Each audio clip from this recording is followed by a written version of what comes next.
The Apostle Paul's greatest desire was to get to know our loving Savior, Jesus Christ, much better. Would you like to know him? Listen to this devotional. That I may know him, a devotional by Ellen G. White, the Smitten Rock. Behold, I will stand before thee there upon the rock in Horeb, and thou shalt smite the rock, and there shall come water out of it, that the people may drink. And Moses did so in the sight of the elders of Israel. Exodus 17, verse 6. From the smitten rock in Horeb first flowed the living stream that refreshed Israel in the desert. During all their wanderings, wherever the need existed, they were supplied with water by a miracle of God's mercy. It was Christ, by the power of his word, that caused the refreshing stream to flow for Israel. They drank of that spiritual rock that followed them, and that rock was Christ. 1 Corinthians 10, verse 4. He was the source of all temporal as well as spiritual blessings.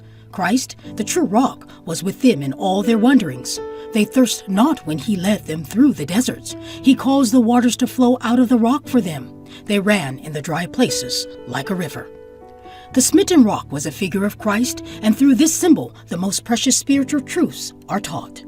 As the life-giving waters flowed from the smitten rock, so from Christ, smitten of God, wounded for our transgressions, bruised for our iniquities, the stream of salvation flows for a lost race. As the rock had been once smitten, so Christ was to be once offered to bear the sins of many. Hebrews 9, verse 28. Our Savior was not to be sacrificed a second time, and it is only necessary for those who seek the blessings of His grace to ask in the name of Jesus, pouring forth the heart's desire in penitential prayer.